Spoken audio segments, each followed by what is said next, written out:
따라하면 베하르. 자, 베이트 앞에 왔어요. 베이트 뭐라 그랬습니까? 네, 뭐뭐 안에 인 이거죠. 뭐뭐 안에. 예. 근데 뭐 안에 하르. 따라서 하르. 하르는 뭐냐면요, 산이에요.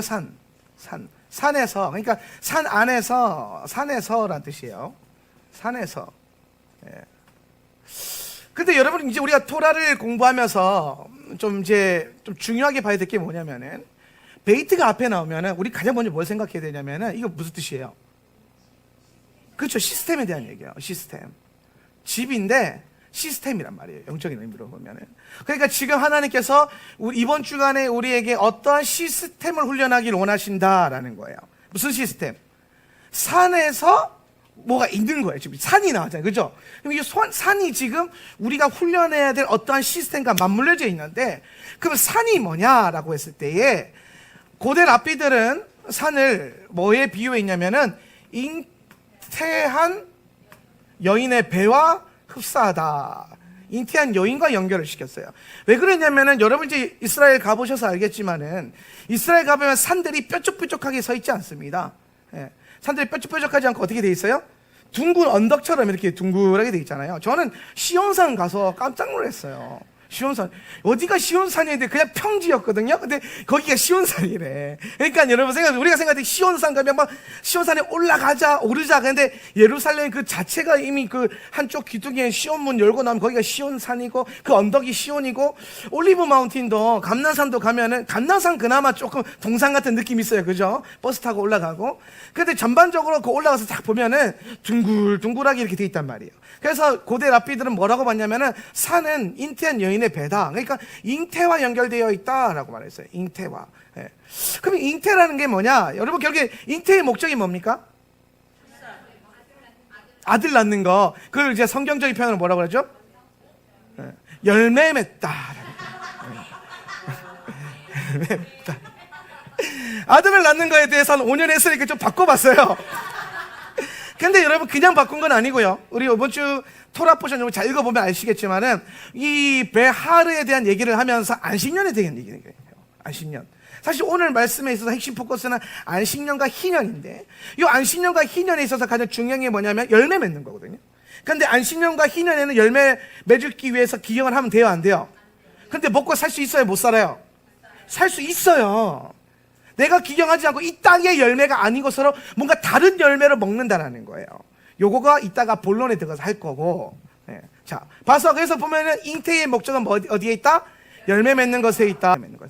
그래서 이번 주간에 어떤 시스템을 훈련하는 거냐면 열매 맺는 시스템이요. 열매 맺는 시스템. 근데 어떤 열매냐? 보면은 어떤 열매냐라고 했을 때에 하르를 좀 풀어볼게요. 하르를. 자, 하르예요. 하르. 헤이는 무슨 뜻을 갖고 있다고 했어요? 파자에 보면 얘가 보다. 예, 보다. 레이시는 뭐예요? 예, 머리나 영을 의미하죠. 예, 그래서 제가 그랬잖아요. 영이 머리라고. 예. 우리가 생각했을 때 뭐냐면, 여러분 영이 우리 10년 가운데 있다라고 해서 이 가슴을 영으로 많이 착각하거든요. 근데 사실 이쪽 영역은 혼에 가까워요. 혼에 가깝고, 생각보다 하나님의 영은요 인지의 영역으로 잘 들어와요. 그래서 여러분 예언이나 하나님의 말씀을 여러분이 깨달을 때에 가슴으로 깨달아지는 게 많아요? 갑자기 지식으로 들어와요. 예, 그게 지식의 말씀의 은사잖아요. 그렇죠? 지혜의 말씀의 은사도 마찬가지예요. 뭔가 나의 인지의 영역 안에서 하나님의 빛이 딱 비춰지면서, 그러니까 여러분의 이 뇌라고 표현하기는 좀 그렇고, 인지의 영역이 영적인 영역인데 요 영역 안에 어둠이 있어요. 그러니까 여러분 아인슈타인이 천재잖아요, 천재. 그런데 평생에 뇌에 몇 프로 썼다 그래요? 10% 썼다 그래요, 10%. 여러분 몇 프로 쓰고 죽어요? 예, 2% 부족합니까? 예, 우리는 뭐 한 5%? 6% 쓰나요? 5, 6%? 예. 그럼 여러분 나머지 95%는 뭐 어떻게 되겠어요, 지금? 나머지 95% 어떻게 돼 있어요? 잠들어 있는 거죠? 이걸 우리 뭐라고 보냐면 어두워져 있다는 거예요. 어두워져 있는 거예요. 어두워져 있어요. 그러니까 그러면 우리가 말씀을 깨닫는다라고 하는 거는 우리가 배운 학습된 지식과 지혜로 깬다는 게 아니고요, 영의 간섭하심으로 깨달아지는 거죠. 그렇잖아요. 그냥 안 믿어지던 게 갑자기 믿어지고 동의가 되고 아멘이 나오고.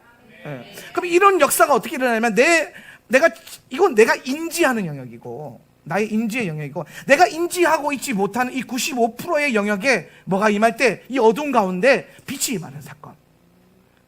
내 뇌가 어두워져 있는 거예요. 나의 영이 어두워져 있는 거예요. 그러니까 주님 뭐라고 말씀하시냐면 항상 깨어 있으라 그러거든요. 빛의 자녀처럼 행하라 그러는가 말이에요.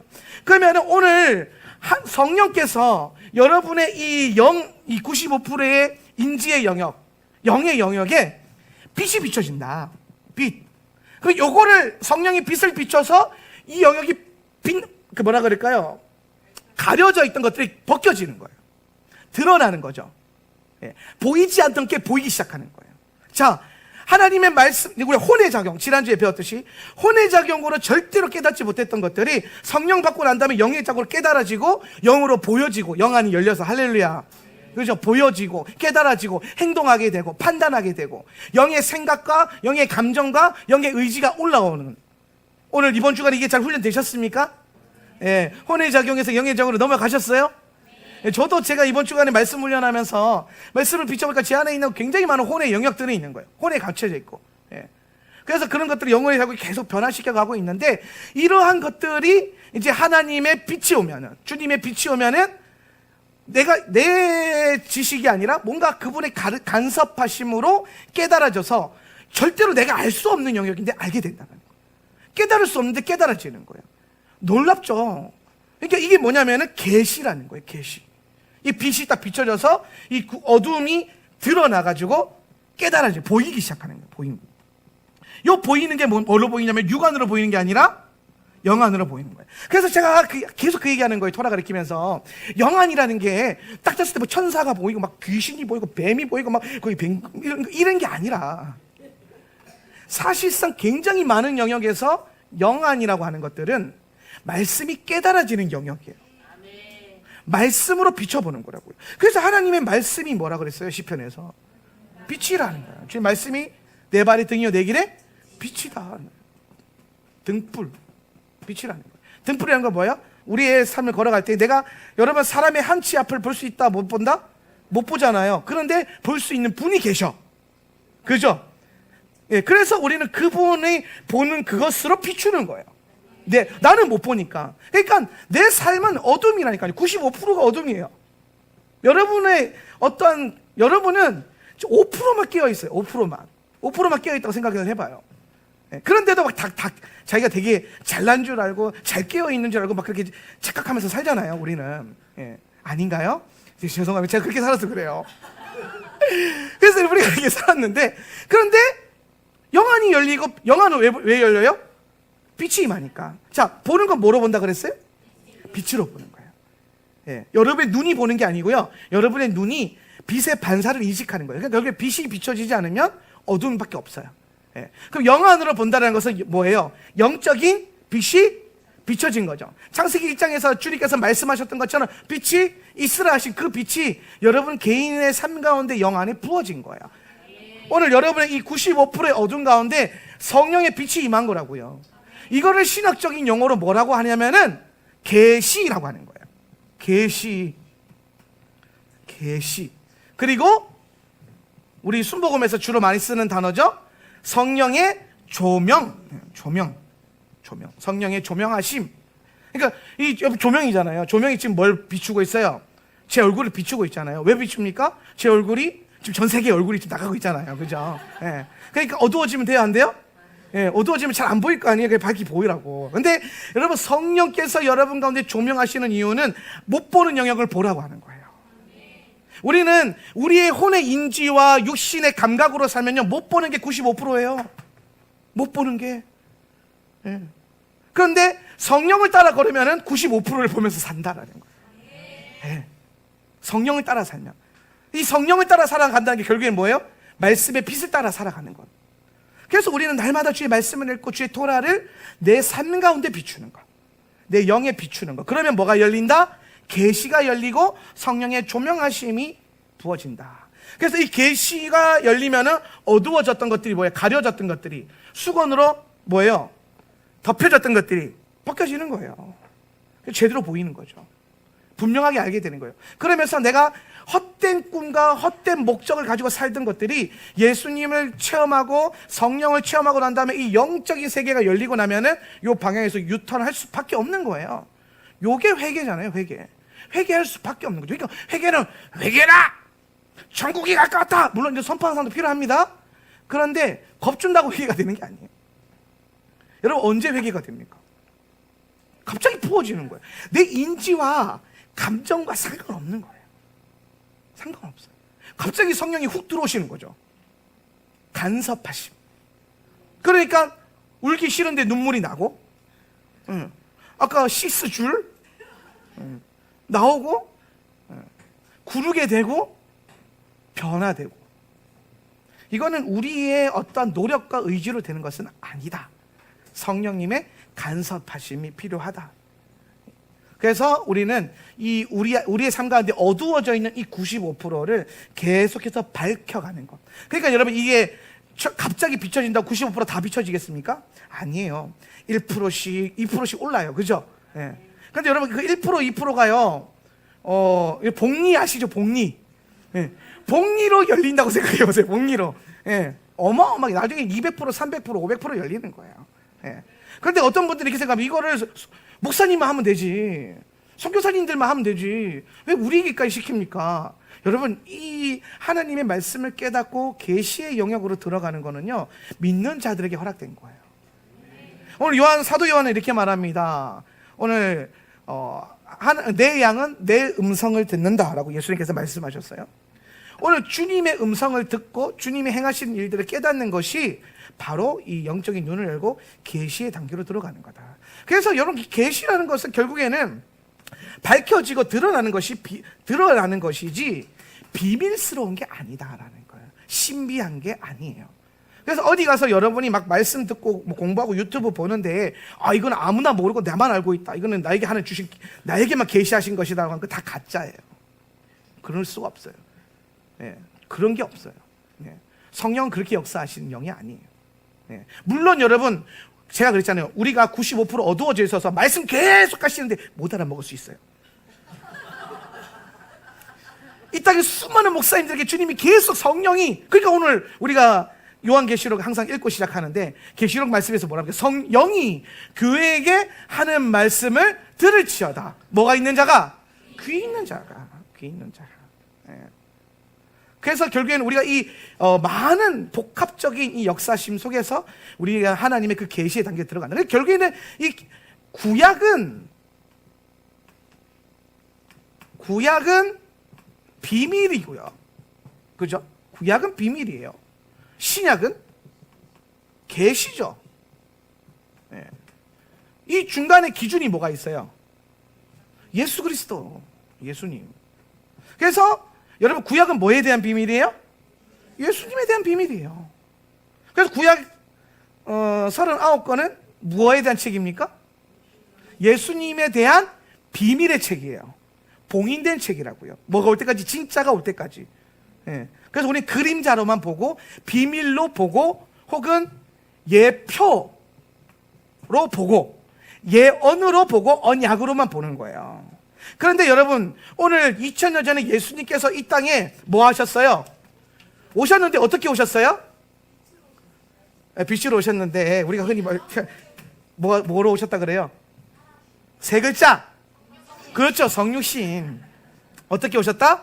성육신. 성육신이 아주 중요한 개념이에요. 그냥 육신으로 오신 이 개념이 그냥 몸을 죽기 위해서 오신 거다, 이렇게 복음주의에서는 이걸 푸는데, 사실상 성육신의 핵심이 뭐냐면 비밀을 모든 사람들에게 오픈하고 보여주는 계시의 결정체로서 오시는 거예요. 계시는 뭐라 그랬어요? 드러나는 거. 드러남.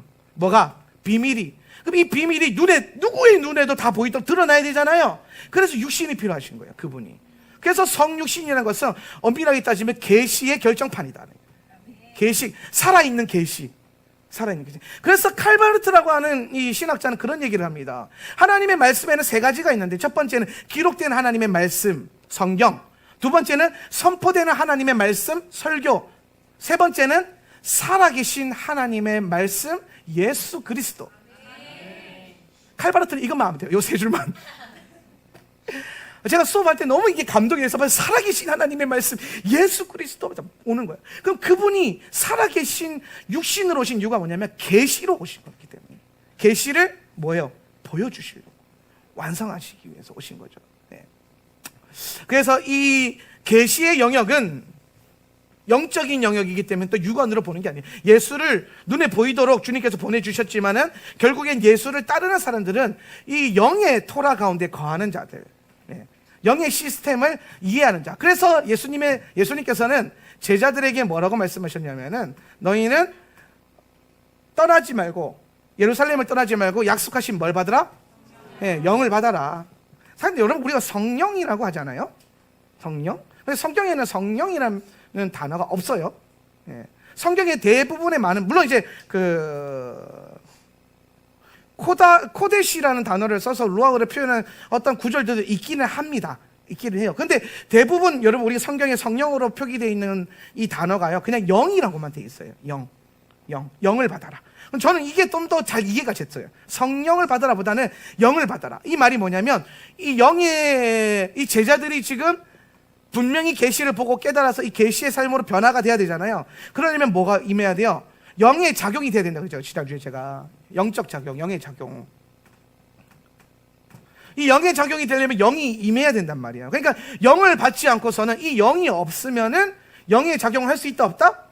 하나님의 일을 혼으로 하는 거 영으로 하는 거예요. 왜? 하나님이 영이시니까.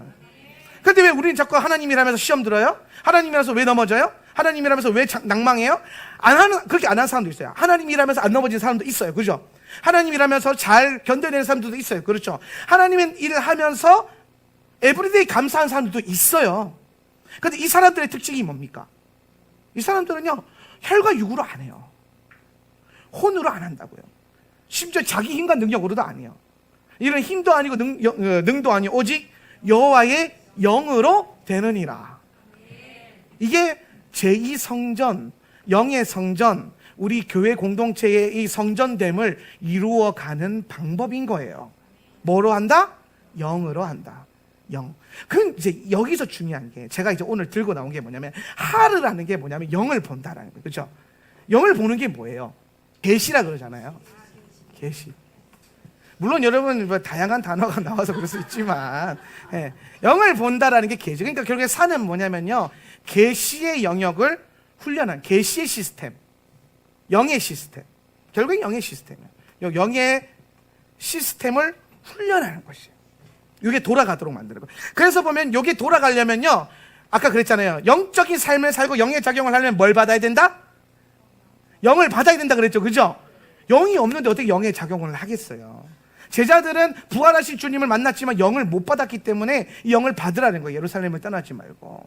그럼 여러분 이 영이 우리 가운데 받아지는 이것이 뭐냐면요. 오늘 말하고 하는 이 잉태에 연결되어 있는 거예요. 잉태가 어떻게 일어나는 거예요? 잉태가 어떻게 일어나죠?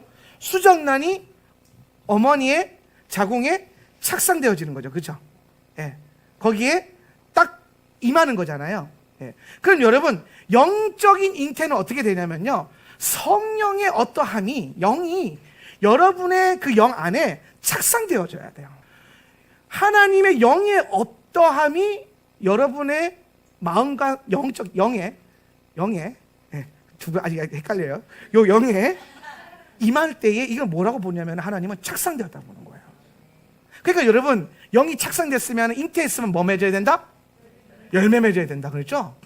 그러면 영의 말씀이 여러분 가운데 들려져서 여러분의 10년 가운데 착상되면 뭐 해야 돼요? 영의 열매를 맺어야겠죠. 무슨 열매? 영의 열매를 맺어야 영의 작용과 영의 시스템이 일어나는 거예요. 그럼 그 영의 열매가 뭐예요? 영의 열매. 그렇지, 맞아요. 왜 담대하게 말. 사랑, 희락, 화평, 자비, 양선, 충성, 온유, 절제. 이거를 여러분 노래로 외워야 돼요. 노래로. 사랑, 희락, 화평, 오래 참은 자비, 양성, 충성, 온유, 절제. 이 9가지의 열매는요 성령의 열매라 그러는데 우리 아까 성령의 열매가 아니라 영의 열매라 그랬죠? 영의 열매. 그러면은 오늘 영의 말씀이 여러분에게 착상되어져서 여러분 안에서 맺혀져야 되는 열매가 이 9가지 열매라는 거예요. 그럼 이 말은 뭐냐면 여러분의 삶을 살아갈 때에 여러분은 어떤 시스템으로 살아가냐면 사랑의 시스템, 희락의 시스템, 평화의 시스템, 인내의 시스템, 절제의 시스템, 양선의 시스템, 온유의 시스템으로 살아야 돼요. 그렇죠? 네. 이게 지금 잉태라고 하는 이 영적인 흐름에서 우리에게 주어져 있는 가장 중요한 훈련이고, 오늘 여러분이 하나님의 말씀을 듣고 읽으면서 살아갈 때에 가장 중요하게 맺어야 될 것이 이것들이에요. 매일 예배드리고 매일 기도하고 매일 말씀 보는데 희락이 없어. 희락의 반대말 뭐예요? 우울해. 막 계속. 여기서 혹시 우울하신 분들 죄송합니다. 예. 우울해. 사랑이 없어. 여러분, 이 하나님의 영의 작용이 9가지 열매로 나타나듯이 원수의 영의 작용도, 악한 영의 작용도 이 반대되는 영으로 나타나요. 제가 좀 정리를 해봤는데, 사랑에 반대되는 악한 영이 뭔지 아십니까? 사랑과 반대되는 영. 아니요, 음란의 영이에요. 음란의 영. 음란은 뭡니까? 잘못된 사랑의 영이에요. 예. 그래서 이래서 목사님이 필요한 거예요. 사랑의 반대말은 음란이에요. 음란이 왜 나타나냐? 사랑이 왜곡되어서 그래요. 그렇죠? 그러니까 여러분, 음란한 행위를 할 때 성경에서 금지한 음란한 행위를 원수가 뭐라고 꼬시냐면은 사랑해, 이걸로 꼬셔요. 청년들 혼전 순결과 이 순결함은 유지감이 있어서 거기에 대부분 어디서 넘어가냐? 사랑하기 때문에 속은 거예요. 원수의 작용이에요. 사랑하니까 우리는 지켜준다 이런 표현을 쓰잖아요. 예. 그런데 사실 우리는 이러한 생각과 감정이 아니라 이걸 넘어서서 하나님의 사랑이 그 관계 안에 임해야 돼요. 이 작용이 돌아가야 돼요. 예. 이 작용이. 그래서 음란해지는 이유가 뭐냐면은 이 사랑의 작용, 하나님과 사랑의 관계가 없기 때문에. 예. 그래서 하나님의 사랑을 경험하는 수많은 사람들이 음란의 삶에서 돌아오죠. 변화가 되잖아요. 네. 희락의 반대적인 영은 우울의 영이고요. 화평에 반대되는 영의 작용은 분열의 영이에요. 오래 참음의 반대의 영은 성급함의 영이고, 자비의 반대말은 무자비함이죠. 내가 이거 써놓고 이거 좀 너무 날로 먹는데 이런 생각이 들었어요.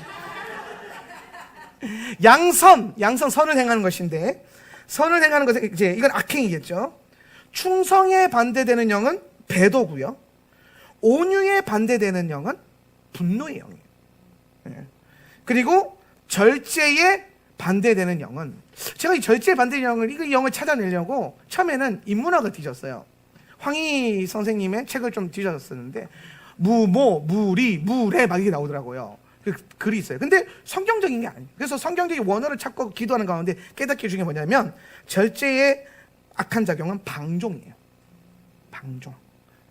그러니까 우리는 결국에는 어떤 영의 작용으로 살 것이냐로 살아가는 거죠. 그럼 여러분, 우리가 하나님 말씀을 공부하고 토라를 공부합니다. 영의 토라라고 하죠. 우리는 그 영의 토라를 배우고 생명과 평안의 길로 계속 걸어가려고 하는데, 거기에서 우리가 계속 뭘 바라봐야 되냐면, 이 영을 통해서 맺게 될, 내 안에서 이 영의 시스템, 말씀의 시스템이 작용해서 맺어지게 될 요 9가지 열매가 맺어지고 있느냐 없느냐, 이걸 잘 살펴야 된다는 거예요. 이번 주간에는요, 열매 맺는 것이 굉장히 중요해요. 왜냐하면 잉태의 목적은 열매 맺는 것이기 때문에. 자, 지난주에 우리가 에모르 배웠죠. 에모르 기억나십니까? 자, 에모르예요. 따라서 에모르. 자, 에모르는 엄마의 그 생명이죠. 그래서 생명을 주는 영이라 그랬어요. 그죠? 생명을 주는 영. 고린도전서에서는 누가 생명을 주는 영이라 그랬어요? 예수님이 생명을 주는 영이에요. 두 번째 아담이. 그죠? 예. 그래서 이 생명을 받은 자가 뭐가 됩니까? 생명을 주는 영. 이 생명 받으면 여러분 뭐가 돼요? 그렇지, 맞아요. 산영이 되는 거예요. 산영. 이거 근데 엊그제 하지 않았습니까? 그죠? 그래서 제가 5년 동안 토론 포션을 반복해서 가르치는데 재밌어요. 매년 새로운 사람들과 함께 하는 것 같아요. 자, 뭐가 된다? 산영. 요게 첫 번째 아담의 본성이었잖아요. 그죠? 첫째 아담. 둘째 아담 예수님은 생명을 주고 첫째 아담은 산영이었다. 근데 얘가 죄로 인해서 영이 죽은 상태, 죽은 자가 됐잖아요. 그래서 여러분, 예수님이 생명을 주지 않은 모든 사람들은요, 다 죽은 사람이에요. 살아있는 것 같은데 죽어 있다는 거예요. 그것을 실학적인 용어로는 전적인 타락이라고 합니다. 전적 타락, 전적 죽음. 네. 그래서 우리에게는 뭐가 필요하다? 하나님의 은혜 안에서 생명이 부어지는 게 필요한 거예요. 근데 이 생명을 누가 준다? 예수께서. 방법이 뭐예요? 십자가의 죽으심. 십자가 죽음을 통해서. 그러니까 생명을 주는 방법은요, 죽어야 되는 거예요. 죽어야 되는 거예요. 죽음을 통해 반대되는 개념인 것 같은데, 근데 왜 이게 되냐면, 원래 아담이 산영 있잖아요. 산영. 이건 살아있는 생명이라는 뜻이잖아요. 근데 죽은 자가 됐잖아요. 그러면은 누군가가 이 죽음을 커버링해야 되잖아요. 대신 죽어야 되잖아요. 그래서 예수님이 십자가에서 죽으신 거예요. 그러면은 산영이 죽었는데 이 죽은 자 대신 이 십자가로 죽었으니까 얘는 어떻게 돼요? 죽음이 사라지게 되죠. 그죠? 죽음이 사라지게 되니까 예수의 십자가 죽음을 통과해서 이 생명을 받은 자가 다시 뭐가 되는 거예요? 산영이 되는 거예요. 이게 빛과 어둠의 원리랑 좀 비슷한데, 여러분, 원래 우리 빛의 존재죠. 그죠? 빛의 자녀잖아요. 아담은 원래 빛 가운데 태어났잖아요. 예. 그런데 아담이 죄를 지어서 빛이 거두어졌죠. 그럼 여러분, 빛이 거두어진 상태를 뭐라고 그럽니까? 어둠이라고 하죠. 그럼 어둠이라는 것은 물질적으로 존재하는 거예요? 아니요, 빛의 부재잖아요. 빛이 없으면 어둠인 거예요. 죽음이라는 것은요, 존재하는 게 아니에요. 죽음은 생명이 없는 상태예요. 어둠이 빛이 없는 상태인 것처럼 죽음은 생명이 없는 상태예요. 그래서 오늘 예수께서 주신 저 영의 생명이 우리에게 없으면 우리는 살아있는 것 같지만은 내 패시만 있는 거지, 영은 죽어 있으니까 그냥 죽은 자예요. 생명이 없다고요. 왜? 뭐 때문에? 죄 때문에. 죄 때문에. 그런데 죄로 인해서 생명이 사라진 거면, 죄가 없어지면 다시 생명이 돌아오겠죠? 이 원리란 말이에요. 십자가 죽음의 원리가. 그러니까 누군가가 날 위해서 속죄, 제물로 죽기만 하면은 되는데 아무도 이걸 못해요. 왜? 다 죽은 자들만. 시체들만 걸어 들어와 있는데. 여러분 다 시체로 저분을 걸고 들어왔단 말이에요. 시체들만 앉아있는데 누가 대신 죽어줄 거란 말이에요. 생명을 가진 자가 아무도 없는데. 그러니까 요한이 예수께서 이 땅에 오신 사건을 뭐라고 그랬냐면은, 온 땅에 어둠이 임했는데 이 어둠 가운데 빛이 임하였다. 그런데 어둠이 빛을 알아보지 못하더라, 이 얘기하는 거예요. 왜? 시체들은 죽어 있으니까 빛을 못 봐요. 여러분 시체라니까. 시체. 그 시체가 어떻게 대신 죽어줘요? 못 죽어줘요. 그러니까 내가 내 생명을 다해서 누군가를 위해서 살려줘도 살려준 게 아니에요. 진짜 살리는 건 뭐예요? 그러니까 생명을 가진 자가 생명을 갖고, 그 빛과 영을 갖고 와야 돼. 와서 이 모든 시체들을 위해서 이 죽음의 권세를 대신 이걸 뭐 해야 돼? 커버링. 저는 커버링이라는 표현을 쓰는데, 이게 짊어져줘야 되는 거예요. 누가 처리를 해줘야 돼요. 처리. 근데 우리끼리는 서로 처리를 못 한다니까요. 이런 거예요. 제가 수영을 못 하잖아요. 제가 다 잘하는데 수영을 못 해요. 수영을 못 하는데 바다에 가면 우리 와이프가 항상 조심하는 거예요. 제가 낚시를 좋아하니까 제발 조심해라. 구명조끼 꽃 입고 해라. 막 그러거든요. 왜냐면 빠지면 전 죽어요. 그냥 못 헤어나와요. 하나님 은혜를 한 2번 사는 적은 있는데, 근데 제가 막 꼬르륵거리면서 물에 빠져 살려주세요 그러고 있는데 옆에 박 지사님이 딱 계셔. 그래서 막 살려주세요. 그런데 박 지사님 같이 꼬르륵거리고 있어. 여기에 소망이 있어요, 없어요? 이게 지금 우리 형상이라니까요. 다 물에 빠져 죽어가고 있는 처지에 무슨 소망이 있어요? 소망 없어요. 그래서 믿음이 없으면 소망이 안 와요. 근데 믿음이 오면 소망이 생기잖아요. 그리고 그 소망 안에서 사랑을 보게 되고, 그래서 믿음, 소망, 사랑이 있는 거예요. 이 순서도 그냥 우연은 절대로 아니다. 그래서 다시 한번 돌아오면은, 우리 이 산영이 된다라는 것은 결국에는 이 예수께서 죽음을 통해서 죽음을 커버링하시고 어두운 가운데 빛을 비추는 거예요. 이게 생명, 빛이 생명이거든요. 생명이 빛이에요. 그래서 요 빛의 생명을 통해서 영이 살아나는 거예요. 현상계는 영적인 세계에 대한 모방이죠. 그래서 여러분, 우리 현상계를 살아갈 때에도 빛이 없이 살 수 있습니까? 없어요. 여러분 우리가 단계로 보면 그 땅의 단계를 보면 가장 낮은 차원의 단계를 광물의 단계라고 그러고요. 두 번째 단계가 뭐냐면 식물계가 있고요. 그 다음에 동물계가 있고 인간계가 있고 중간계가 있고 영계가 있어요. 제가 이거는 설교를 잘 안 했던 것 같아요. 그죠? 예. 고대 라피드는 7 하늘과 7 땅을 나누는데 여기 그런 구분이거든요. 근데 그냥 과학적으로 생각해보면 광물 단계 땅, 아담마, 그죠? 예. 땅. 그리고 그 위에 뭐가 자라요? 식물. 예. 이게 가장 기초잖아요. 기초. 식물이 이게 시작이잖아요. 근데 이 식물에 있어서 제일 중요한 게 뭡니까? 빛이잖아요. 빛. 빛이 없으면 못 살아요. 예. 빛이 없으면 못 살아요. 예. 그리고 그 위에 모든 존재들이 빛이 없으면 못 살아요.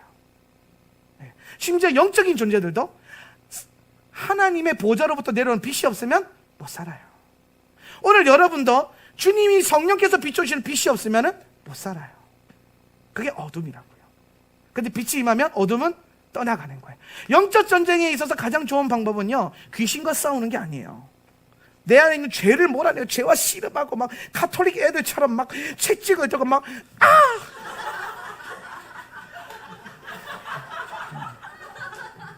그런 게 아니에요. 백날 등등이 때려봤자 죄성은 안 꺾여요.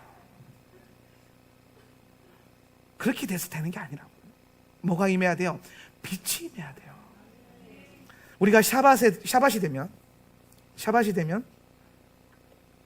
두 개의 초를 켭니다. 하나는 우리의 죄로 인해서 빼앗긴 빛을 하와를 통해서 다시 초청하는 것이고, 두 번째 빛은 이 어두운 세상에 빛으로 오신 예수 그리스도를 의미하는 거예요. 그럼 샤밧의 빛을 비추는 이것이 모든 것의 시작입니다. 모든 예배의 시작이에요. 이것을 통해서 우리는 샤밧의 샬롬을 누릴 수 있고 샤밧의 축복을 누릴 수 있는 거예요. 무엇이 시작입니까? 빛이 비춰지는 거예요. 어둠이 어떻게 떠나갈 수 있습니까? 빛이 비춰지면 어둠은 떠나가게 되어 있는 거예요. 영적인 전쟁, 여러분의 삶이 어둠 가운데 있고 우리가 어두운 세상을 살아가고 있지만 이 속에서도 우리가 승리할 수 있는 가장 놀라운 비결은 날마다 그리스도의 빛을 초청하는 것인데, 이걸 가장 쉽게 하나님이 할 수 있도록 주신 방법이 뭐냐면 주의 말씀이 내 발의 등이요 내 길의 빛이라는 거예요. 오늘 하나님의 말씀을 들고 날마다 내 삶을 조명하고 비추면서 걸어가는 것. 오늘 매일의 알리야를, 매일 토라를 읽으면서 이 토라의 시스템이 내 오늘 하루의 나의 시스템이 되게 하는 것. 이걸로 살려고 발버둥 쳐보는 것. 내 의지를 드리는 것. 여기에 빛이 임해서 뭐가 임하기 시작한다? 살아버렸네. 영의 시스템에 영의 작용이 일어나게 되고, 요 영의 작용과 시스템이 우리 안에 일어나면은 뭐가 맺힌다? 영의 열매가 맺히는 거예요. 그래서 요 모든 영의 열매를 맺게 하기 위해서 가장 중요한 게 뭐냐면 부터 잉태가 돼야 될 거 아닙니까? 잉태가. 결혼을 해야 자녀를 낳는 것처럼 우리는 다 예수님 외에는, 동정녀 마리아 외에는 다 마음의 착상이 되는 거예요. 착상이. 말씀이 부어져야 되는, 잉태되는 시간들이 필요하다는 거예요. 그래서 그걸 하는 장소가 어디라? 산이라는 거예요. 그래서 산에서는요 뭐가 보이냐? 영적인 세계가 보여요. 성경을 열어보십시오. 말씀을 열어보세요. 말씀에 많은 산들이 나옵니다. 자, 대표적인 예로 제가 몇 가지 꼽아볼게요. 첫 번째 유명한 산이 아브라함의 모리아산, 흔히 말하는 성전산이라고 하는 거죠. 이 모리아산에서 예수 그리스도의 십자가의 예표가 세워집니다. 언약이 채워지죠. 네. 두 번째로 뭡니까? 모세의 시나이산, 굉장히 중요한 것. 시내산은 뭐 하는 사건입니까? 토라가 이스라엘 백성들에게 잉태되는 사건이죠. 그 다음에 뭐가 있습니까? 여호수아의 에발산과 그리심산, 축복과 저주를 잉태하는 거예요. 근데 사실 여러분 이것도 같은 원리예요. 저주란 건 없어요. 뭐가 없는 단계? 그렇죠. 복이 없는 단계. 그럼 여러분이 복 가운데 걸어가면 저주가 여러분의 간섭할 수 있다 없다? 없다. 이번 주간에 미국에 있는 한 성도님이, 버지니아 쪽에 있는 성도님이신 것 같은데 저한테 카톡을 보냈어요. 그래서 물어봤던 게 그거예요. 자기가 예수 열심히 믿는데 외국에는, 미국에는 마녀 이런 단체들이 많잖아요. 그래서 자기 마을을 저주하고 막 이런 행사를 한대요. 근데 자기가 저주를 받았대. 길 가다가 지나가면서 막 크리스찬 막 이러면서 저주를 받았다는 거예요. 그래서 이 사람이 쫄아가지고 막 어떡하지 그러다가 제가 이제 했던 강의들 쭉 읽으면서 제가 강의 밑에 연락처는 안 넣어놓는데 카톡 아이디만 넣어놓거든요. 그걸 보고 발견해가지고 막 이제 막 상담을 한 거예요. 막 밤이셔서 시간대가 달라서 죄송합니다. 막 그러면서 그렇지 마 제발 좀 말 좀 알려주세요. 그런데 핵심이 뭐냐면 자기가 크리스천인데 그 저주를 받았다는 거예요. 이거 어떻게 하면 이겨낼 수 있습니까? 제가 그래서 이 원리를 설명했어요. 당신이 빛 가운데 걷고 그리스도의 복 가운데 걸어가고 십자가의 복음의 그 피의 능력이 역사에 있다면 그 저주는 무효가 된다. 십자가의 능력은 저주를 끊는 능력이 되고 모든 사슬을 파쇄하죠. 묶임을 끊어내죠. 묶인 자들을 자유케 하죠. 그럼 여러분 우리는 원래 저주받을 거를 시체였다니까요. 원래 저주받은 자들. 그런데 예수 안에서 자유케 됐잖아요. 산영이 됐잖아요. 그 안에 걸어가면은 더 이상 다시 한번 죽음의 권세와 이 죄의 권세가 간섭할 수 있다 없다? 여러분이 죄의 통로를 열지 않고 대적의 문을 여러분이 열어놓지만 않은 이상은 그렇게 될 수가 없다라는 거예요. 잘 보세요. 이걸 성경 어디에서 발견할 수 있냐면 발라크 주간 토라포션. 이제 토라포션 제목만 들어도 딱 떨어져 느낌이. 발라크가 발람을 데려다가 뭐 했습니까? 이스라엘을 저주했죠. 저주 받았어요 안 받았어요? 뭐 받았어요? 복 받았어요. 왜 복 받았어요? 예, 그 말이 뭐냐면 이스라엘 백성들이 복 가운데 성막의 중심으로 하나님 예배 중심으로 말씀 중심으로 살고 있었기 때문에 원수가 아무리 유명한 술사와 무당이어서 저주를 해도 저주가 먹힌다 안 먹힌다? 도리어 복이 돼서 떨어지는 거예요. 할렐루야. 이게 여러분의 정체성이라고. 이게 우리의 정체성이란 말이에요. 여러분이 말씀 안에 걷고 영의 시스템으로 걷고 복 가운데 걸으면 누가 저주를 하고 욕을 해도 그게 내게 축복이 되는 거예요. 하나님께 영광의 박수 한번 올려드립시다. 네. 이게 하나님이 우리에게 주신 영적인 정체성이란 말이에요. 그거를 어디서 잉태한다? 산에서 잉태한다. 산에서. 그래서 우리가 뭐 꼭 같은 말은 아닌데요. 꼭 같은 말은 아닌데 우리나라 이제 80년대, 90년대 부흥사들이 주로 어디서 능력 받냐면은 산에 올라가서 산에 기도원도 아니에요 산. 그래서 뭐 잡아야 돼요? 나무 뿌리 하나당 능력 하나 이렇게 받아요. 네. 꼭 그런 건 아닌데 뭔가 어떤 영적인 어떤 충전과 충만함은 이 산 쪽에 연결이 되어 있는 것 같아요. 영적인 세계에서. 그래서 보면 여러분 악신도 어디서 받아요? 네, 계룡산에서 받잖아요. 네. 악한 영도 제가 신학교 신대원 다닐 때 제 룸메이트가 도사 출신이 있었어요. 18년 도사 하다가 예수 만나가지고 전도사가 된 친구인데 나보다 어른이었어요. 나이가 한 40. 내가 그때 29살이었고 그분이 한 42, 3 이렇게 되는 분이었는데 되게 친해졌거든요. 영적인 세계가 잘 통해서. 근데 이분이 아주 재밌는 말이었어요. 자기가 그래서 도사 양반 장난치면 그거예요. 도사 양반 어떻게 하다 그렇게 전도사님이 되셨어. 근데 실제로 그 집에 아무도 예수를 안 믿어요 아직까지. 어떻게 되셨어요? 그러니까 물어보니까 밤새도록 간 게 뭐냐면 어느 날 자기가 계룡산에서 10 몇 년 동안 이제 기도를 했대요. 근데 그게 계룡산에만 계속 앉아 있는 게 아니더라고요. 그 사람들이 주말엔 집에 간대요. 주말 집에 갔다가 반찬도 싸들고 와가지고 계룡산에 또 기도하고 막 그러나 봐요. 약간 피크닉 가는 기분으로. 네. 근데 그분이 아주 대단한 게 영계가 너무 많이 열려서 그냥 영적인 세계를 보는 정도가 아니라 막 자기 말로는 막 공중에 뜰 정도로 굉장히 심각한 영적인 매임에 있었다는. 근데 저는 이걸 본 적이 있어요. 저희 고등학교 때 이런 신령한 사술 같은 거가 유행했던 적이 있는데 제 친구 집단 하나가 공중부양하는 거 이런 거 막 시키고 막 그랬거든요. 굉장히 악한 거예요. 그거 귀신 들리는 거거든요. 그때 한번 그 귀신 장난질이 확 돌아다가 그 현상들 제가 몇 번 경험한 적이 있어서 알아서 나 그거 안다. 나 그 초자연적인 거 그런 거 부정하지 않는다. 근데 어떻게 예수 믿게 되냐? 자기가 그래서 이 영계가 열려가지고 귀신들과 대화하고 막 그렇게 하면서 점도 치고 막 이렇게 하면서 병도 고치고 막 그랬대요.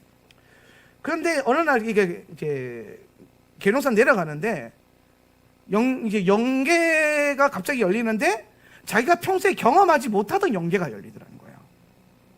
근데 이 영계가 굉장히 자기가 평소에 보는 영계가 어둡고 항상 그 중심 보좌에 뭐가 있냐면 용이 있대요. 용. 그래서 저한테 그러는 거예요. 계시록에 왜 옛뱀 큰 용이라고 하는지 아냐? 자기가 들어가 봤는데 거기 보좌 위에 보좌가 있대요. 그 사탄의 보좌 위에 용이 앉아있더라고요. 용이. 그래서 제가 세계 종교를 연구했거든요. 세계 종교를 쭉 연구하면서 제가 이제 그 연구를 하면서 발견한 게 뭐냐면, 힌두교, 불교, 세상에 있는 모든 종교에 뭐가 연결이 되어 있냐면 뱀 혹은 용과 연결이 되어 있어요. 뱀과 용은 같은 거예요. 같은 거예요. 용이 팔다리 잘리고 날개 잘린 게 뱀이에요. 근데 이거 계시록 때문에 회복이 되거든요. 마지막 때가 되면 죄가 더 커져서 이 사단의 권세가 다시 회복돼 버리는 거예요. 우리는 그걸 위해서 전쟁을 준비한다고 보면 돼요. 예. 그래서 이제 이 뱀과 용이 항상 있어요. 힌두 신에도 다 뱀이 있고, 불교 석가모니 섬기는 것 같죠? 들어가는 입구부터 용이 있어요. 문턱부터 용 그림이 있어요. 예. 용이 빠지질 않아요. 왜? 항상 이 어둠의 영계의 끄트머리 올라가면 뱀과 용이 이 힘을 쥐고 있거든요. 힘을 쥐고 있는 상태예요. 그래서 이제 이분이 어느 날 이제 이 새로운 차원의 연계가 열려서 그 빛을 이렇게 따라갔대요. 자기도 모르게 따라갔는데 교회 예배당 문을 열고 들어갔다. 예, 예배당 문을 열고. 근데 거기에 사람들이 소수가 앉아서 막 열심히 기도를 하고 있는데, 거기 기도를 좀 열심히 하는 교회였나 봐요. 뭐 집회가 있었던 건 아닌데 기도하는데 그 뒤에 앉아 있었는데 하늘에서 문이 열리면서 빛이 내려오더라는 거예요. 그래서 이걸 이 사람이 아주 신비하죠. 이걸 경험하고 난 다음에 자기가 그동안 속았구나, 이게 깨달아지더래요. 그래서 그날로 가족들에게 커밍아웃 선포하고, 나 이제 더 이상 이런 거 안 한다, 도 닦는 거 이런 거 안 한다, 그러고 신학교 온 거예요. 그래서 제가 뭐 그분과 대화하면서 많은 영적인 비밀을 또 알게 됐는데, 예, 여러분이 이 고기의 말씀을 씹어 먹을 수 있는 능력이 생기면은 제가 풀어드리겠습니다. 근데 하여튼 되게 굉장히 이 영적인 세계가 그냥 신비한 요소가 아니라 실제적인 요소로 삶 가운데 영향을 주더라는 거예요. 근데 제가 이분과 대화했던 거를요, 최근에 어느 매체에서 똑같은 얘기를 듣는 게 있어요. 존 레미라즈인가? 그 원래 사탄주의자였다가 목사로 회심해서 사역하는 분 한 분 계시잖아요. 이분이 막 디즈니 보지 마라, 뭐 미디어 조심해라, 거기 다 주술이 들어가 있고 막 이런 인터뷰한 내용들을 보는데 그분이 했던 얘기가 그대로 나오는 거예요. 예. 여러분, 귀신이요 사람 묶고 조종하는 거 일도 아니래요. 장난 아니래요. 이게 이런 회방하는 게. 그래서 꼭 그런 건 아닌데 하나님의 역사하심도 어떤 산의 영역과 연결이 많이 되어 있어요. 자, 또 중요한 산이 하나 있어요. 무슨 산이 있냐면 예수님의 감난산. 그죠? 거기서 뭐가 선포됐습니까? 천국 복음이 잉태됐잖아요. 예. 그리고 제자들과 함께 올라가셨던 변화산. 거기서 뭐가 잉태돼요? 하나님의 나라가 잉태되는 거예요. 그래서 산에 들어가면 잉태가 되는 겁니다. 산에. 이 말, 산에 들어가면 잉태가 된다는 게 뭐냐면 영의 계시와 시스템을 보면은 잉태가 된다. 이 말은 뭐냐면 에모르, 영의 말씀. 요거 헬라어로 레마라 그랬다 그랬죠? 레마의 말씀이 내게 임하면은 내 안에 영적인 작용과 열매가 일어날 수 있도록 잉태가 된다라는 것입니다. 결국엔 이 모든 영적인 시스템을 우리가 훈련해가지고 말씀으로 훈련해서 해야 될 가장 중요한 것은 뭐냐면은 열매를 맺는 것. 성령의 9가지 열매. 이거는 개인적인 차원에서도 일어나고요. 또 열매라는 얘기를 할 때 예수님께서 꼭 교회를 열매라고 하셨어요. 나는 포도나무여 너희는 가지니, 그러면서 우리가 가지로 한 몸을 이루어서 뭘 맺어야 돼요? 교회가 열매를 맺어야 돼요. 그러니까 교회는요 어떻게 다니는 거냐면요, 사랑의 영으로 다니고 희락의 영으로 교제하고 화평의 영을 나누고 온유함으로 섬기고 인내함으로 좀 참아도 주고, 이게 좀 부족하죠, 그죠? 예. 충성됨으로 믿음의 자리를 지켜도 보고 절제도 해보고, 그렇게 우리가 교회 공동체 안에 이런 열매들을 맺어갈 때 주님께서 마침내 그 고영원 선교사님이 말씀하셨던 주께서 주신 동산에서 그 동산이 교회잖아요. 교회. 여러분의 삶의 영역이고, 거기서 땀 흘리고 씨 뿌려가지고 열매 맺고 주님 오실 때 그거 들고 가야 된다 이 말이에요. 영의 열매를.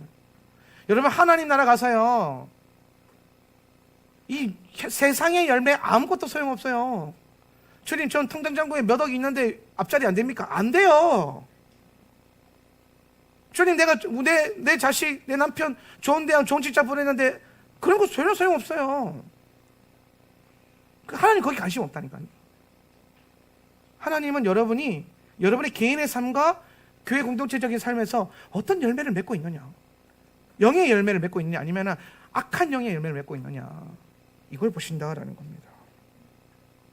그래서 우리는 영의 열매를 맺는 교회가 되어야 한다라는 것이죠. 근데 오늘 이번 주간 토라 말씀 보면요, 이게 좀 핵심인데 요거 좀 빨리 할게요. 빨리 하고 지나갈게요.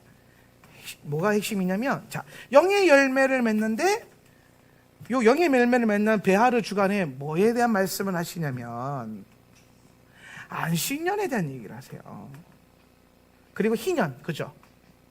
안식년과 희년은 같은 거라고 보셔도 됩니다. 예. 안식년은 7일 기준 7년째죠, 그죠? 7년. 희년은 뭐예요? 7년을 7번 곱해가지고 그 다음 해 49번째가 안식년이잖아요. 그 다음 해인 50번째 해가 뭐예요? 희년, 요벨이라고 해요. 요벨. 근데 오늘 제가 여러분에게 좀 나누고 싶은 것의 핵심이 뭐냐면, 저는 토라를 읽고 공부하면서 토라의 모든 것은 예수님을 예표하는 것이고 예수님에 대한 비밀을 담고 있다라고 생각하고 저는 성경을 연구합니다. 그러다 보니까 이 안식년과 희년은 과연 예수님의 어떠한 것들을 예표하느냐를 나눴을 때 제가 좀 깨닫게 된 것들을 나누고 마무리하려고 하는데요. 안식년에 좀 중요한 게 뭐냐면 6년은 뭐예요? 파종을 하고 7년째가 되면 안식하라는 거잖아요. 예, 안식. 그래서 이 7년째에는 땅의 열매를 맺지 않는다는 거죠. 그죠? 땅의 열매를 맺거나 먹지 않는다. 그래서 그러면 6년, 현상적으로 보면은 6년째에 2배 이상의 추수가 나오면 가능은 합니다. 그죠? 예. 여기 좀 영적인 의도가 있다라는 거예요. 의도가 있다. 자, 안식년 7번 더해지면은 희년이라 그랬죠? 희년은 계산이 좀 복잡해져요. 어떻게 되냐면은 77에 49잖아요. 그죠? 49년이 안식년이에요. 그리고 그 다음 50년째가 뭐예요? 희년이에요. 근데 희년도 안식년에 똑같이 친다 그랬어요. 이날에도 씨 뿌리거나 파종하면 안 돼요. 땅의 열매를 못 먹어요.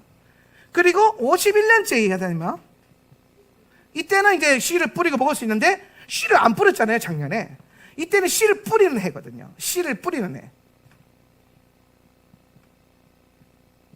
그렇기 때문에 빠른 거는 한 반년이면 먹겠지만은 결국에는 한 1년 걸린다고 칩시다. 예. 변호사 한 1년 걸린다고 보니까. 그러니까 결국엔 이 해에도 횟수로는 3년은 땅의 열매를 못 먹죠. 횟수로는 3년은 땅의 열매를 못 먹어요. 횟수로 3년을.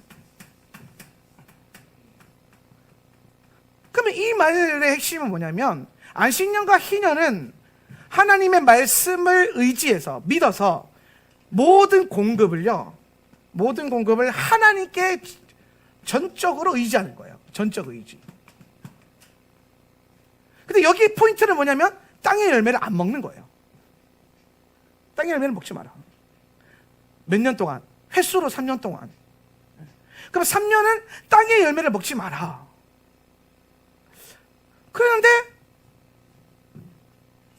예수님이 생각이 났어요. 갑자기 예수님께서 3년의 공생애를 하셨죠. 근데 이때 예수님이 뭘 선포하셨습니까? 희년을 선포하셨죠. 희년이 선포가 예수님 공생의 시작이었죠. 예수가 희년이에요.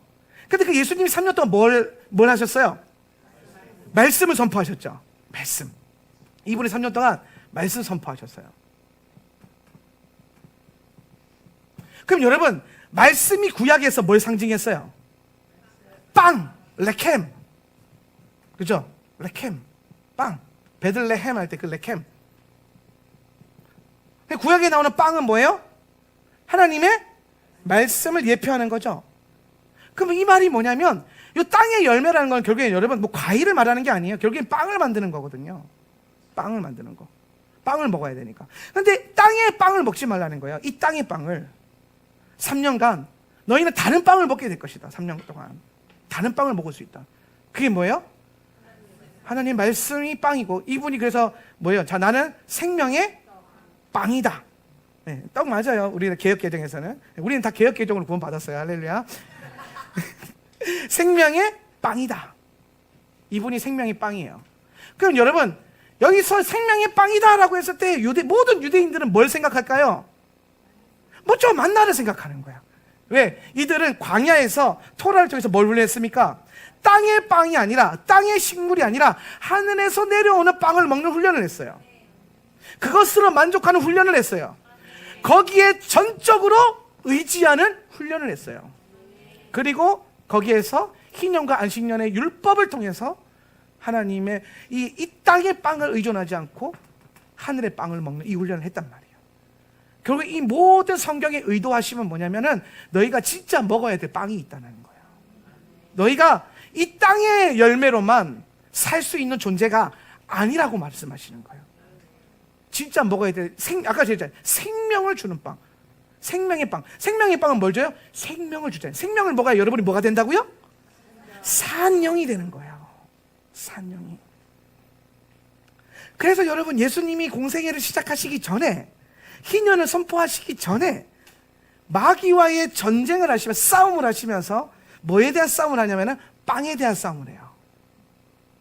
자, 네가 정말 예수면, 네가 예수면, 네가 메시아면 돌을 빵이 되게 해봐. 너 40일 굶었잖아. 여러분, 예수님이 40일 금식한 게 어떤 의미냐면은 이 땅의 빵으로 먹고 사는 존재가 아니라는 걸 몸으로 보여주시는 거예요. 정말 중요한 거예요. 모세가 토라 받기 전에 항상 40일 주야로 금식하죠. 뭘 상징하는 거예요? 이 땅에 먹고 마시는 것을 사는 존재가 아니라는 걸 계속 말씀하고 계시는 거예요. 우리가 사는 방법이 이 땅에 먹고 마시는 게 아니라는 걸 계속 말씀하시는 거예요. 그러니까 무엇을 입을까, 무엇을 먹을까, 무엇을 마실까 이렇게 기도하는 건 하나님과 상관없는 이방인들이라 하는 기도라는 거예요. 우리는 계속 뭘 기도해야 돼요? 그의 나라와 의, 하나님의 말씀이 떨어지도록.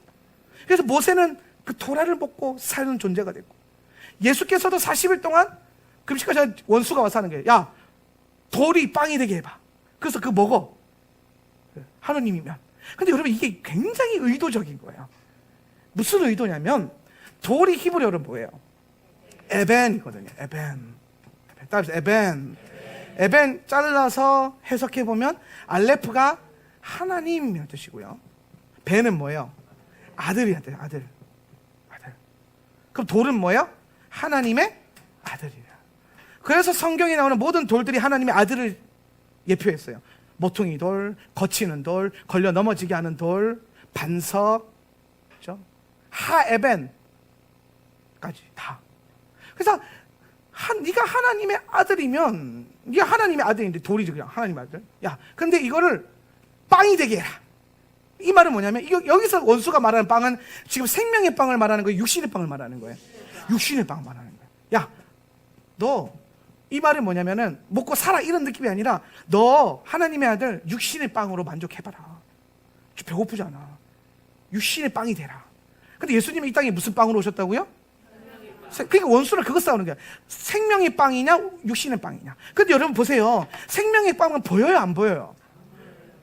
먹을 수 있는데 배불러요 안 불러요? 불러야죠.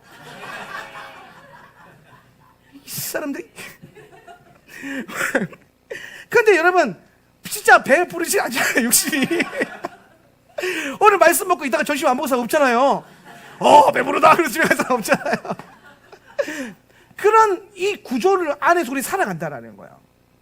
그런데 예수님께서 뭐라고 말씀하시냐면 원수는 이렇게 꼬시는 거야. 야, 생명의 빵 그거 하지 말고 육신의 빵 해. 육신의 빵 해라. 그럼 네가 인기도 많아질 거고 막 능력도 생길 거고 막 그렇게 얘기하는 거예요. 육신의 만족을 해서 살아. 그래 덜 손해보고 그래 해피 이렇게 속이는 거라니까요. 그런데 그때 예수님께서 뭐라고 말씀하세요? 신명기 말씀을 딱 선포하시면서 사람이 빵으로만 살 것이 아니요 여호와의 입에서 나오는 말씀으로 살 것이다. 근데 여러분 이게 무슨 말이냐면요, 사람이 빵으로 살 것이 아니요 여호와의 입에서 나오는 빵으로 산다라는 거예요. 왜 아까 말씀이 뭐라 그랬어요? 빵이라 그랬죠. 히브리 구조에서는 빵과 말씀이 같은 거란 말이에요. 자, 기근 라하브예요. 이 기근이거든요. 기근 왜 와요? 여러분의 성경에 보면 기근 오잖아요, 그죠? 특히 창세기 이런 데 보면 기근 오잖아요. 기근 오면은 꼭 무슨 열매가 맺혀요? 죄의 열매 맺히죠, 그죠? 근데 죄의 열매 맺히기 전에 이미 죄가 잉태되어 있으니까 기근이 오는 거예요. 기근을 풀어보세요. 기근. 라아가 뭐예요? 악이잖아요. 베이트는 뭐예요? 집 시스템. 지금 기근이 왔다는 건 뭐예요? 우리 삶 가운데 악한 영의 시스템이 돌아가고 있는 거예요. 그럼 이 기근의 본질이 뭐예요? 기근의 본질? 빵이 없어지는 거예요. 빵이. 자, 룻기 보면 나오미의 일가가 원래 어디 출신이죠? 베들레헴 출신이에요. 그죠? 베이틀레헴 무슨 뜻이에요? 빵집이라는 뜻이에요. 빵집. 빵이 얼마나 많으면. 그런데 기근이 들어서 얘네가 어디로 갑니까? 모압으로 가죠? 근데 거기서 일가가 다 죽고 나오미랑 룻이랑 오르파만 남잖아요. 근데 나오미가 다시 베들레헴으로 돌아가는데 왜 돌아갑니까? 그렇죠. 소문이 나는데 뭐냐면은 하나님께서 다시 베들레헴에 풍년을 주셨더라 그랬어요. 그런데 원문을 읽어보면은 히브리어 원문을 읽어보면 뭐라고 표현되냐? 하나님께서 다시 베들레헴에 빵을 내려주셨더라는 거예요. 빵이 떨어진 거예요. 하늘에서부터. 이 사건은요, 예수께서 하늘의 빵으로 내려오시는, 베들레헴으로 내려오시는 그것을 보여주는 거예요. 그래서 룻기가 결국에 뭘 상징하는 책이에요? 모압 여인과 뭐 히브리 남자의 사랑 이야기, 말도 안 되는 이런 소리 하면 안 돼요. 룻기가 뭐예요? 예수 메시아 왕조, 다윗의 왕조의 시작점을 알리는 거잖아요. 그 시작이 뭐라고요? 빵이 하늘에서부터 내려왔고 그 빵을 먹는다는 소문이 들으니까 빵 먹으러 간 거예요. 빵. 근데 결국 이게 뭘 예표했다고요? 말씀이 육신이 되어 우리 가운데 오신 예수 그리스도를 예표한 거란 말이에요. 예. 그래서 오늘 사람이 빵으로만 살 것이 아니라 여호와 입에서 나오는 말씀으로 살 것이다. 이게 히브리 구조로 들으면 사람은 눈에 보이는 빵으로 사는 존재가 아니야. 하나님의 입에서 나오는 그 빵으로 사는 존재야. 오늘 이것이 우리의 믿음의 고백이 되고 이 영의 시스템이 돌아가게 하는 근원이 되어야 될 줄 믿습니다. 그래서 오늘 그걸 가르치는 거예요. 네. 이 시스템이 돌아가게 하는 것. 그래서 안식년과 희년이 예수, 그러니까 희년과 자꾸 안식년을 복음과 연결시키는 이유가 뭐냐면 이런 거예요. 이런 거. 네. 이런 의미들이 있기 때문에. 그래서 여러분, 예수님이 이 땅에 오셔서 공생의 하늘의 말씀을 선포하신 건 뭐냐면 너희가 이 땅에 빵으로 먹고 사는 게 아니라 그 천국 복음을 듣고 먹고죠. 그 생명의 빵을 먹어서 우리가 산 영이 되는 거. 그래서 결국엔 이것의 완성이 어디서 되었습니까? 우리에게 주어지는 것은 성찬을 통해서 주어졌고 작용하게 된 시스템은 십자가 죽음의 사건을 통해서 실행된 거죠. 왜요? 그분이 그 몸이 뭐였어요? 예수님의 몸이 뭐죠? 말씀이잖아요. 말씀이 뭐라고요? 빵이잖아요. 자, 다시 정리하세요. 여러분, 우리는 구약의 비밀과 신약의 계시와 계시록의 그 다가올 역사를 같이 봐야 돼요. 그러니까 구약 따로 신약 따로 보면 큰일 나요. 같은 말 하는 거거든요. 같은 분을 예표하고 있는 거예요. 근데 자꾸 따로 보니까 헷갈리는 거예요. 다시 볼게요. 구약에서 빵은 뭘 상징했다고요? 하나님의 말씀을 상징하는 거예요. 말씀. 그래서 만나를 먹는 거는요, 말씀 먹고 사는 존재를 말하는 거예요. 이게 생명나무 열매라고요. 동의하십니까? 네. 그리고 난 다음에 중간에 진짜 그 빵이 내려오셨죠? 네. 생명의 빵으로 오셨죠? 눈에 보이는 빵으로. 근데 그분이 그 빵을 누구한테 줘야 돼요? 우리한테 먹여줘야 될 거 아니에요? 줘야 될 거 아니에요? 그 주시는 사건이 뭐냐면 십자가 사건이에요. 우리를 위해서 피를 주시고, 피를 뭐예요? 포도주, 그죠? 네. 그리고 뭘 주셨어요? 빵을 주신 거예요.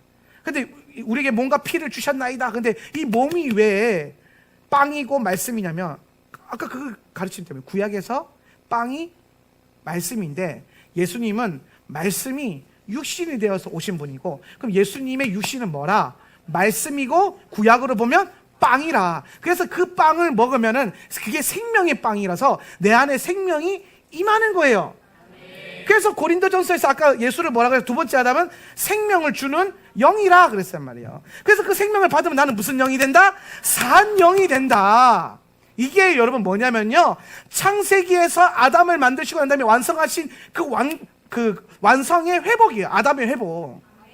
아담을 흙으로 빚으시고 완성하셨습니까? 아니에요. 그 코에 생기를 불어 넣음으로 아담이 뭐가 됐느니라? 생영. 이게 무슨 말이에요? 산영이 되었다. 아담은 원래 산영이었단 말이에요.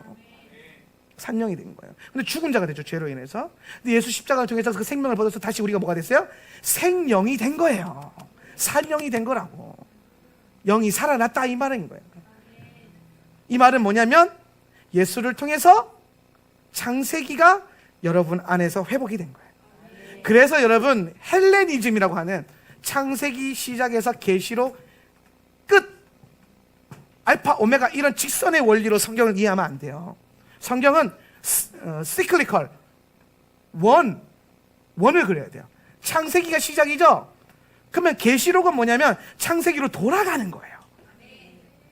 그래서 여러분 계시록의 모든 판단의 근거와 계시록의 모든 심판의 근거는 사실 창세기에 다 나와요. 왜 심판이 와야 되냐? 죄 때문에. 죄가 어디서 시작돼요? 창세기. 그래서 계시록에서 뭘 회복해요? 하나님의 백성. 하나님의 백성 어디서 만들어져요? 창세기. 하나님의 군대가 내려오죠. 계시록에 하나님의 군대 어디서 방송돼요? 창세기 2장. 그러니까 시작과 끝이 뭐예요? 같아요. 창세기와 계시록이 뭐예요? 같아요. 알파와 오메가는 뭐예요? 같은 분이에요. 이걸 알게 하신 분은 예.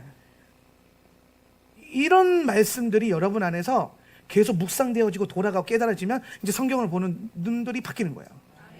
계시록을 읽을 때에, 로마서를 읽을 때에, 혹은 구약의 율법들을 읽을 때에 그 책만 매이게 되는 것이 아니라 구속사를 보게 되고 66권 전체를 보게 되고 하나님 말씀이 결국 우리에게 뭘 말씀하시는가, 뭘 가르치시는가, 내게 뭘 훈련시키고 있는가를 보여주게 되는 것입니다. 이런 건 이제 유대적인 게 아니에요. 성경은 그냥 말 그대로 그냥 말씀으로 보는 거죠. 이게 무슨 유대적이에요? 여기서 유대적이 뭐 있어요? 히브리어 썼다고? 아니에요. 한글로도 다 할 수 있는 거예요. 근데 핵심은 뭐예요? 구속사, 창세기와 계시록의 처음과 끝, 알파와 오메가 되신 예수 그리스도. 그 중에 우리의 지금의 시즌이 오메가 시즌이고, 그래서 교회는 오메가 처치로 전환이 돼야 되고, 성도들은 오메가 성도가 돼야 되고, 그 오메가 교회와 오메가 성도들이 보는 예수는 오메가 예수죠. 그래서 지금 계속 많은 교회들이 오메가 처치로의 전환을 계속 선포하는 이유가 바로 여기 있는 거예요. 왜? 마지막 때라는 너무 명확한 증거들이 이루어지고 있고, 이방인의 때가 찼음을 선포하고 있는 말씀들이 너무나도 많이 나오기 때문에 오늘 깨어 있을 수 있길 바랍니다. 제가 너무 짧은 시간에 많은 것들을 나누었는데 결론은 뭐냐면요, 안식년과 희년의 핵심은요, 여러분, 이 모든 것을 통해서 자유해지는 거예요. 묶인 게 끊어지고 포로된 자가 자유케 되고, 희년, 안식년, 요벨의 나팔소리 다 그동안 우리를 메웠던 모든 옛사람의 시스템, 자아의 시스템, 혼의 작용들, 내 상처들, 내 죄악들, 이 모든 것에서부터 자유케 되고 새로운 시즌을 선포하는 것.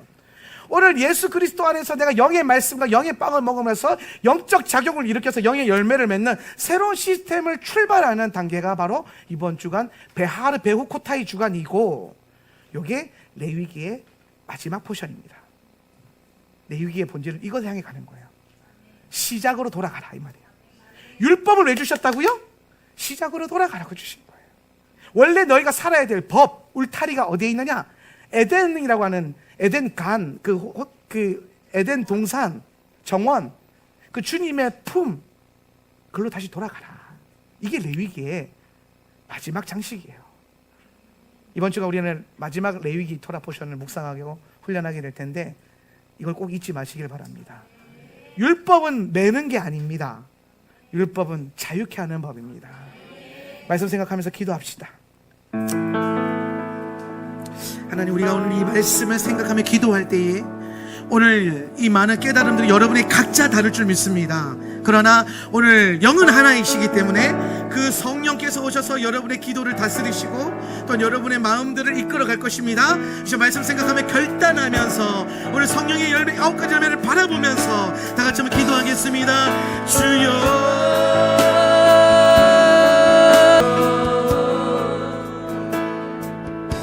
오셔서 다스리십시오. 오셔서 우리 안에 당신의 열매가 맺혀지도록 오늘 그 영의 말씀을 우리에게 잉태시키시고 오늘 우리가 모든 영적인 시스템으로 살게 하여 주시옵소서. 오늘 우리가 원수의 목전에서 할렐루야를 외치며 오늘 우리의 삶의 모든 묶임에서 자유함을 선포합니다. 오늘 희년의 나팔 소리가 우리에게 들리고 있습니다.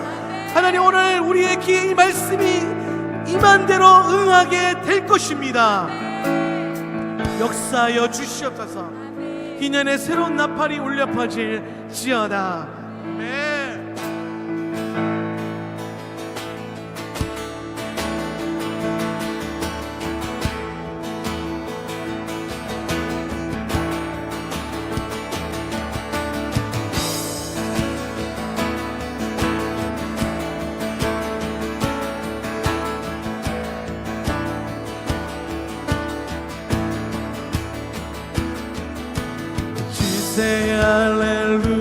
할렐루야.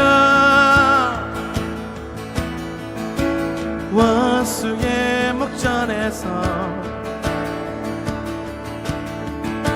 외치세 할렐루야. 어둠이 떠나가네. 외치세 할렐루야. 나의 묵인 멜로디 외치세 할렐루야. 주 날 위해 싸우시네. 한 번 더 선포합니다. 외치세 할렐루야. 내 모든 것을 다하여 할렐루야. 내 모든 것을 다하여 외치세 할렐루야. 어둠이 떠나가네. 외치세 할렐루야. 내 갈 길을 모를 때도 외치세 할렐루야. 두려움에여 떠나가네. 난 노래해 폭풍 중에서도 크게 더 크게 원수의 찬양에 떠내. 절망 가운데 소망이었나. 죽음 패했네. 왕이 사셨네.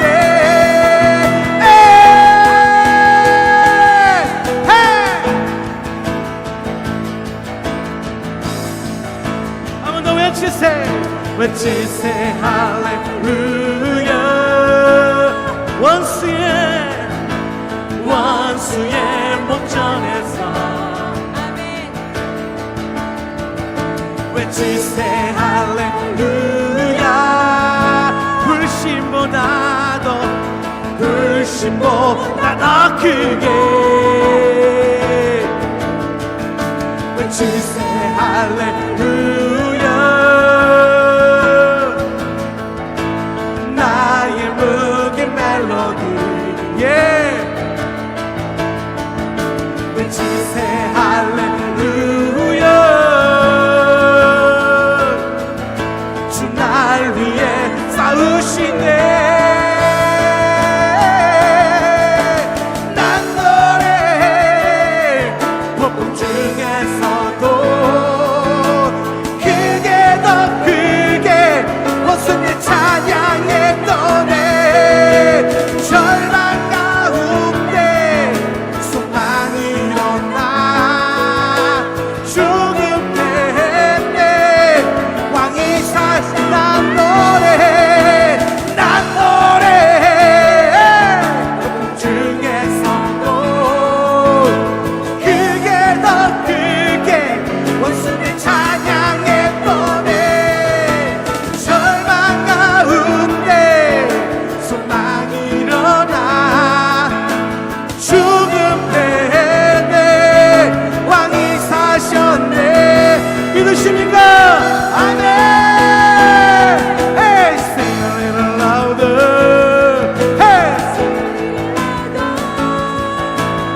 a little louder. 한번 더. Sing a little louder. Sing a little louder. Sing a little louder. Sing a little louder. 우리 승리의 함성으로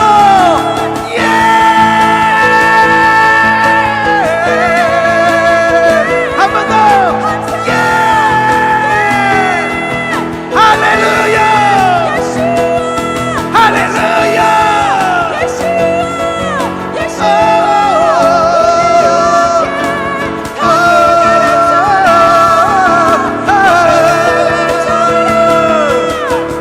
Sing a little louder.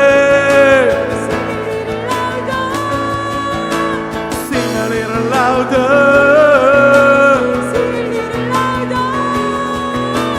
Sing a little louder.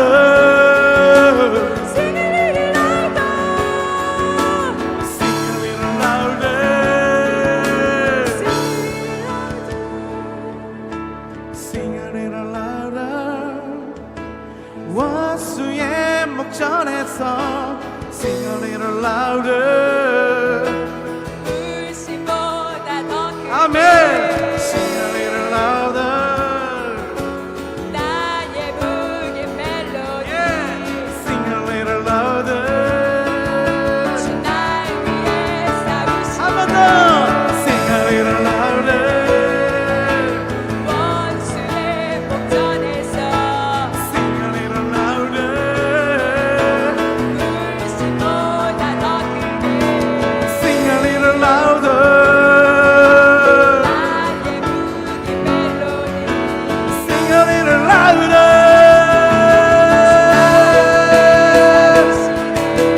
난 노래해 복음 중에서도 크게 더 크게 웃음에 찬양했던 애 절망 가운데 소망이 일어나 죽음 대내 왕이 사셨네.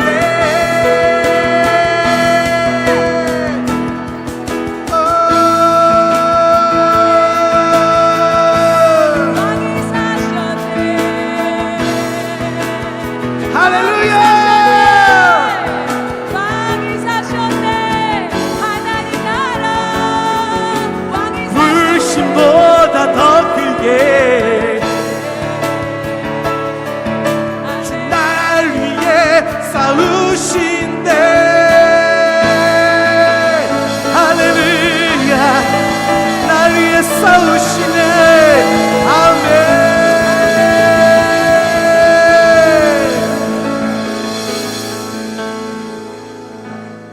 나팔 좀 주세요.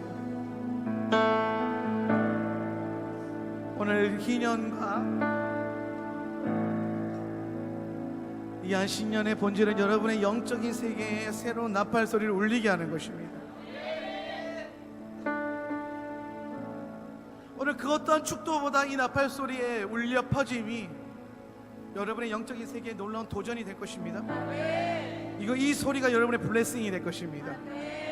오늘 이 영의 시스템을 영의 열매로 다시 오실 주님을 향해 드려질 기하고 복된 열매로 이끌고 가는 훈련하는 우리 하원나 세터 처치와 인터넷으로 예배하는 모든 성도님들의 그 신앙 가운데 세워지길 예수와 여러분을 축복합니다. 아멘